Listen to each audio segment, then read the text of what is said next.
There is no arrival because there is no movement.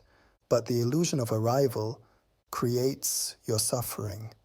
How did it sneak in? Who planted it in you? And how do you undo it? You think it can be solved by repeating this truth, by saying it out loud, but the conditioned mind doesn't care. The illusion of arrival didn't come as a command, it crept in silently, hidden, implicit. No one had to say, there is a tree, walk there, arrive. It was enough to say, be more disciplined. Stop being lazy. That was enough to make you build an avatar. You remained still, but the avatar seemed to move toward the tree, back to you again. At some point you stopped being simply human.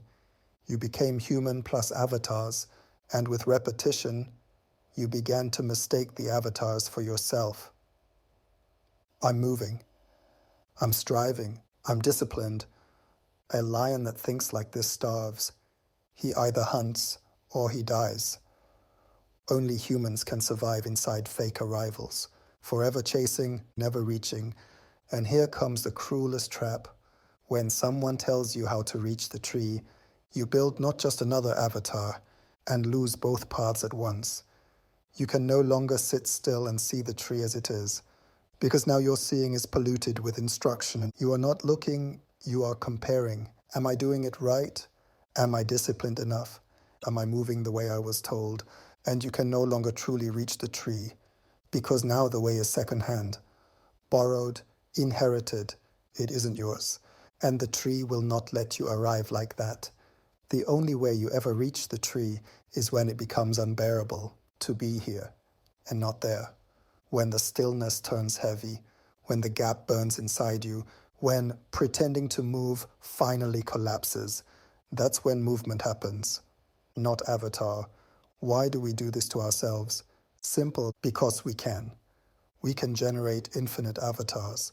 We can keep them running in loops forever. And once they move, motion becomes our default setting. That default hardens into identity. I am someone who moves, who wants, who strives. And if the avatars stop, if the movement ceases, we panic. Without wanting, what is the point of existing? That voice isn't you. It's the master of avatars. The one that survives only by keeping them alive. But life without avatars is simple. Either I sit here and look at the tree without wanting it, or I walk and reach the tree. Everything else, everything in between, is the only reason you don't have what has always been yours, and the only reason you don't get what others obtain without effort, because the in-between is nothing but delay. It is hesitation dressed up as discipline. It is avoidance disguised as striving. The tree is already there. You already see it. You already know it. But instead of sitting with that reality or walking straight toward it, you keep yourself suspended in a false middle, a space where you never rest and never arrive. That space feels safe because it gives you the illusion of progress. It makes you believe you are moving. But it is motion without direction, exhaustion without arrival. That is why others seem to get with ease what you cannot touch. It is not that they are more talented, more disciplined, or more gifted. It is that they do not waste their life inside the in-between. They sit, or they move, they rest in truth, or they act in truth. But you hover in the gap. You build avatars to bridge the distance.